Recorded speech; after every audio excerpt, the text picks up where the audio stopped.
question that I often get as well. Is there any ROI in social media? And my point is this. ROI is a financial metric.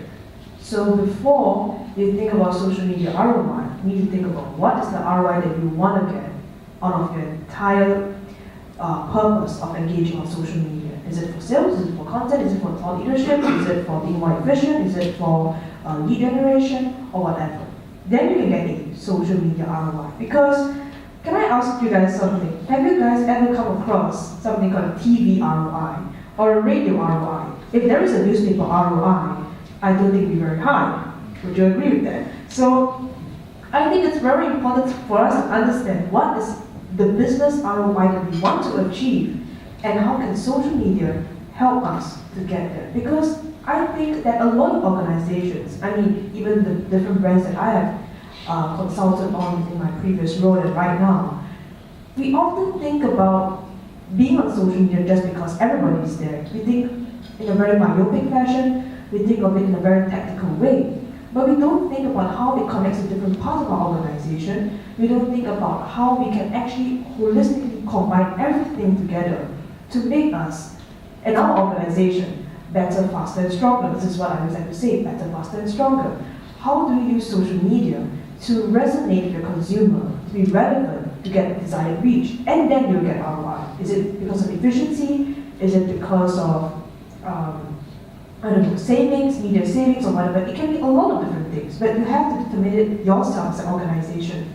Don't blame it on the different platforms that you want to engage, because everything has a limiting factor, even social media platforms. So it can't do everything. It's not a cure for cancer, it's not a cure for world hunger, that's what I like to say. And if you don't have a purpose for being on social media platforms, my suggestion is don't be on it, because social media is a marathon. It's not a sprint, and many people think it's a sprint. Many people are obsessed with vanity metrics. I want to get 50,000 likes on Facebook. I want to get 100,000 followers on Twitter. If I had $1 for every time someone tells that to me, I'll be very rich right now. So I'm like, don't think about the vanity metrics. Think about your business metrics, then you get your ROI.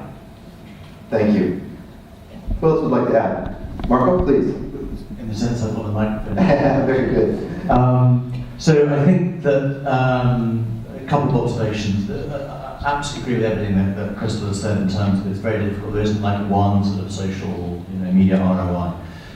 The reality is that certainly for those of you who are CEOs, or those of you that will be pitching to the CEO for investment dollars, you need some form of proxy or some form of tangible metric that will allow you to validate that investment. The difficulty is that there's a lot of digital pollution at the moment. So it's very difficult to attribute specifically this particular campaign or this particular activity resulted in this outcome, and therefore I can measure it. That's the bad news. The good news is that increasingly analytics is providing us with better, cleaner, a way through some of that fog, through some of that pollution. So I think if you look at the sort of gravitational pull that's happening between content, commerce, and community, you're seeing the ability to do social selling, and I don't now mean influencing, a sales force using social media for selling, but I mean actually on your social properties there are calls to actions to buy. So there are some ways that you can actually attribute directly in revenue numbers or in activity or in sentiment or in engagement.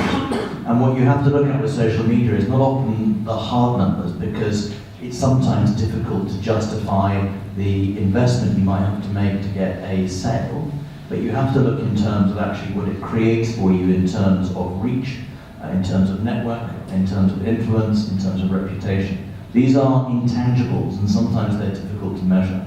But increasingly we're seeing, if you look at even things like, and I'm not here pushing platforms, but if you look at some of the, for example, the Marketing Cloud and Adobe, they've integrated their social media product into, their analytics product, into their content product.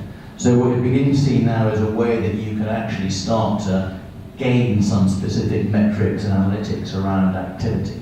And that's the best proxy you're probably going to get in the short term.